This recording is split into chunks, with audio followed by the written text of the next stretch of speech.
And I think perhaps The Inquiring Mind, which I did as a visiting professor at the University of Wisconsin-Milwaukee, was the first time that I came fully onto the ideas, developing central ideas that I wanted to work with.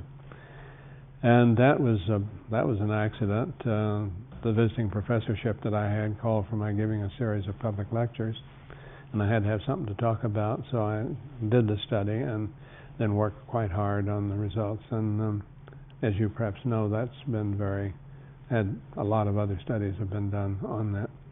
And that has then continued. I've continued to do writing. I always have something going.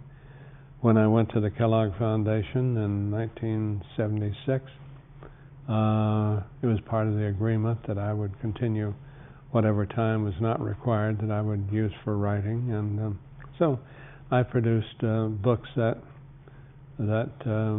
would help the foundation in its programming, but that's only because the foundation has been generally interested in supporting adult education, so they're quite willing to support anything that I wrote.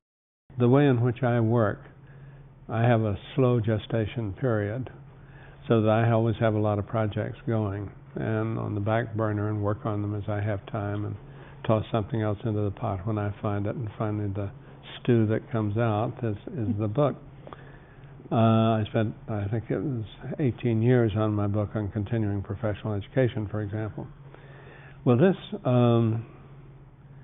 I became aware of the fact that we have a richer literature in the field of adult education than most people are aware of. And as I could see it, having read the literature of adult education since 1935, I knew there were a lot of significant bodies of material there that were simply not used at all. And it's largely because I think people didn't know about them. They didn't take the time to learn. They read one book and went into action.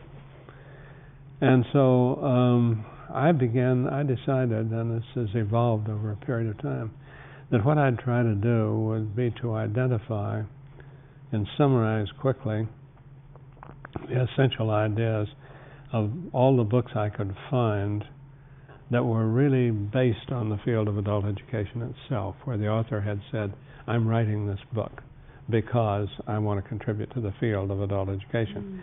This leaves out, and it must leave out, all of the wonderful works in sociology and psychology and history and philosophy that have so enriched the field. But we often tend to look at these external books without thinking about what we ourselves have produced. I see somebody running, let's say, a conference program at a university, a Center for Continuing Education, and he's winging it from the word go. Now, there are at least two major books, which are handbooks on how to run conferences. They're distinguished, they're very good, they're eminent, and so on. If he had those and really got on top of them, he'd be a lot more efficient, and he'd save an enormous amount of money, and his institution would be more distinguished. He just doesn't know those books are there. And you go ahead with every other segment of our field, and while we see some people wonderfully use it, counselors and teachers and and others using material, we see too many of them who don't.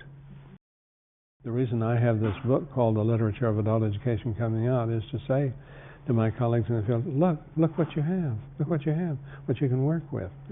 And don't keep, pulling up the roots, the plants by the roots. You've got good roots down there, and I hope that will be of some help.